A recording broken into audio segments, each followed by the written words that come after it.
there as the winner of this game will be moving on to Atlanta? Well, actually, John Grant Hill, he's in tonight, and we're going to sit down and meet and talk about, just making the transition from, Judgment Day and 2015 SWAC Football Championship to Atlanta and Celebration Bowl. And we'll help them promote tomorrow during the game, and then they'll come down at the end of the game, and they'll invite the winner. They'll do a formal invitation to the winner to Atlanta to Celebration Bowl, which now has a title sponsor. So I want to say it's the Reserve, the Air Force Reserve Bowl now, I think they call it. And I still got to go with my communications out to make sure that's correct. But just now you have a title sponsor. That's always huge, because you don't want to put a bowl game out there and not have that title sponsor tied to it. So to have a title sponsor, City of Atlanta that's SWAC country as far as I'm concerned. That's our #1 alumni city. So we've been getting a lot of calls about what's going on. So we have events going on. MEAC has events going on. But for us, man, we just look for an opportunity to showcase what both conferences are about in prime time on ABC. We're not ESPNU. We're not on 3. We're on ABC. So I really want people to take the time to watch that game. If you can't come to the game, watch it and really see some student athletes out there competing at a high level.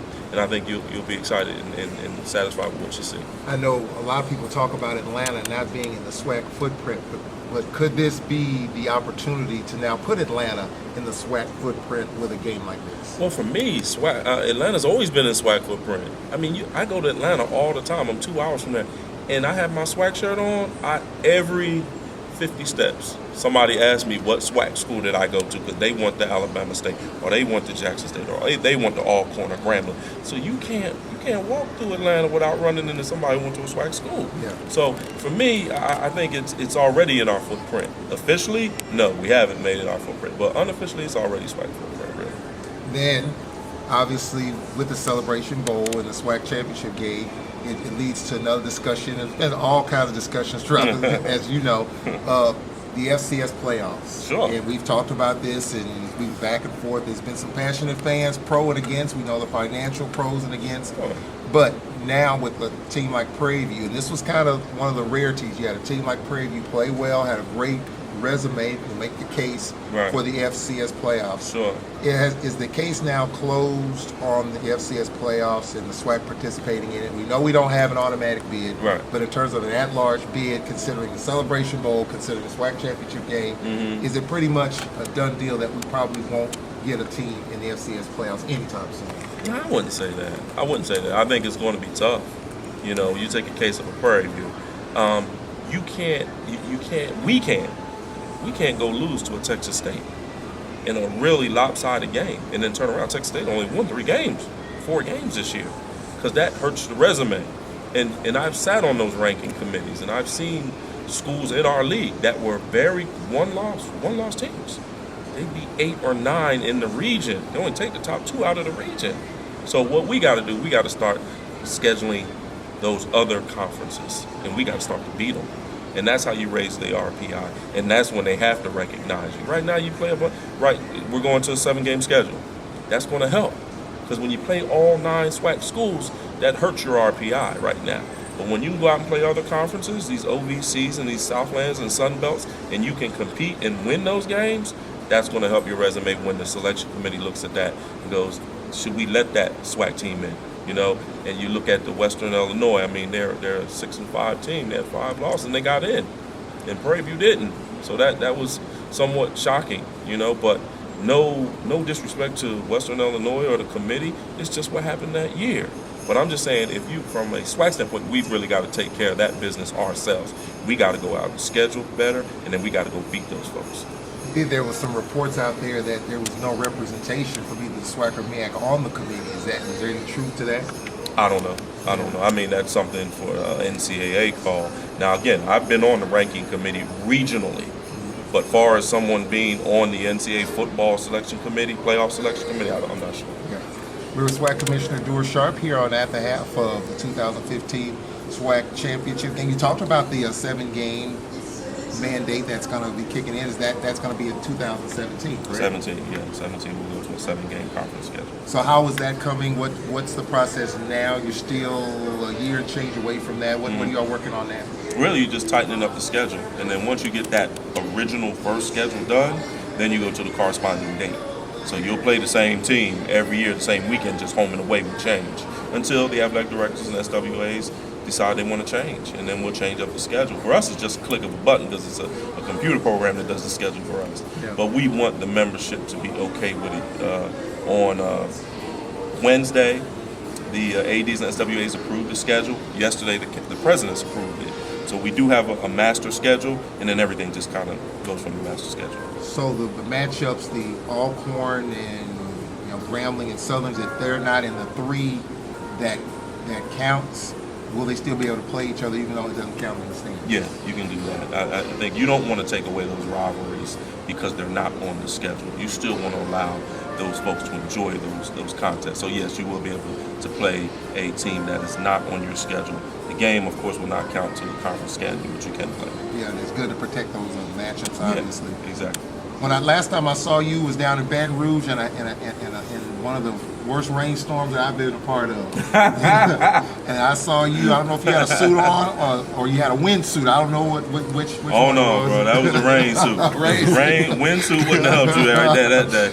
But you were walking up and down the field, yeah. and it obviously brings up the question of whether and I understand that the conference is coming up with some written policies to deal with, because Mother Nature always wins. You're going to have more severe weather, lightning, and all of that stuff. Yeah. LSU canceled the game early in the year. So that's something to think about. How far are you along in that process, and what's the biggest thing that we've got to keep in mind as you come up with these policies and procedures? Well, I think, you really take the NCAA policies and procedures. We don't have to do much. The NCAA's kind of covered that for you. You hear lightning, you hear thunder, you see lightning, that's 30-minute delay, regardless. And Baton Rouge is hard, man, because every time I go down there, it's like a monsoon. And, I just happened to be at that game, and I was dressed. I was ready to go, and it just started pouring down rain. The sun came out for a minute. I had to go back in the hotel, put on my rain suit, yeah. And I was just glad I put on my rain suit because I was like, man, this is tough right here. The one thing I would like to see, I'd like to see more communication between the two, participating schools. Going, hey, we're going to hold it right here, and that's the reason why you saw me going back and forth, because I got to go, talk to Southern, and then I got to go back and tell Coach Hop, and then, hey, we're going to hold off on the game right now. So I really would like to see, like you just said, we're going to put the policy in writing, so you know what you're supposed to do. And a lot of times you don't see that in SWAC. And with us, because of the financial, constraints that we have, you got to get that game in. You can't say, hey, we're not going to play on Saturday. We're going to play Monday. Yeah. Because that means Alcorn's got to stay in Baton Rouge 2 more days with our entire football team. Financially, that's hard to do. And sitting down with Coach Hop and talking to Coach Odom, they both were like, we got to get this game in today. We have to. And so we'll put the policies in place to make sure, one, we're always looking out for the safety of the student athletes. That's number one, first and foremost. And then the safety of our fans. And then we'll make sure that we have the policies in place that we get the game in, minimum risk to the student athlete and to the fan. I think the SEC has a rule in which the game can't start after a specific time. Is that something that is that something that you could be looking at too, as far because our game with Southern started at 4? We could have waited a while, but let's say Mother Nature just didn't cooperate. You're at 10. You're at 11 o'clock. I think definitely. I think when you get to a certain time, it becomes negative for the student athlete. That's just an injury waiting to happen. So we'll sit down with the ADs and SWAs and set that time. Is it 9 p.m.? Is it 10 p.m.? And that's when this game's not going to get in. And then there's also a chance where I thought the game could have been moved up because it was a 2 o'clock kick. You could have moved that up to noon. And we knew rain was coming, so why not move the game up? Yeah, like Texas Southern did. Yeah. That's why not do that. Yeah. But again, that's the home institution's discretion. They can do that if they want. But that's what I was thinking. I was like, we're going to move this game up because it's rain all day long. That's all I see on the Weather Channel. Yeah. So, I think moving forward, we'll sit down, but you got to have policies in place in writing, something that you can refer to, and I think we'll do that moving forward. Ultimate call, though, whether to play or not to play, field conditions, whatever, does the SWAC ultimately make that call? I understand the officials really want to stay out of that, just let the schools, the ADs just kind of hammer that out. Yeah. Is the final call ultimately, when this is all said and done, is it the SWAC's call or is it the AD's call, president's call? I think it's a call of a combination of folks. I think it's the administration of the two teams along with the officials. Now the officials, you're right. The officials won't go. We're not going to play today. So for me, I have so many other bigger things to worry about besides what uniform we wear. So we're on to, like I said, the instant replay, student athlete welfare. Always trying to make the game safer for these student athletes so they can go out there and compete at a high level. Instant replay, great point. The last home game we had against Alabama A&M was, and this happens maybe once a year. That was the one game that made me say, you know what, we really need instant replay. Yeah. How close are we to making it mandatory or getting it throughout the conference? Very close. We're in the process of sitting down and accepting proposals from your DB Sports, your XOs, and we're going to incorporate it with all 10 schools where everybody has the same product, everybody has the same program, everybody has the same computers, the same cameras. That way, it's easy. It's interchangeable no matter where you play at in the SWAC. The problem you have is now you have to have a booth to put them somewhere, and not all SWAC football stadiums have that space. So those are things you have to take into account. Okay, we have instant replay. Where do we put the instant replay staff at? Some places, Texas Southern, they don't have an issue with that. Yeah. But there are some places like Valley who may have an issue. Where do you put those, that staff? So we'll go around all 10 institutions, look at the facilities, and go, you're going to have to build a booth right here to put the instant replay staff in your stadium. But I think, I'm looking forward to hopefully having it done for next year. You're looking at it, and it doesn't take long to get proposals, and it doesn't take long for them to approve the proposals. Once you find a proposal that works from you from a functionality standpoint and from a financial standpoint, you sign that deal and you get it incorporated into those stadiums. SWAC Commissioner Duer Sharp is joining us here. It's always a pleasure, Mr. Commissioner. This game, I love Houston. If I can be in Houston forever, I would. I just like the city. I hate the traffic. Right. I love the city, and this is a great thing, and it's building up more and more. Now we can get Beyonce.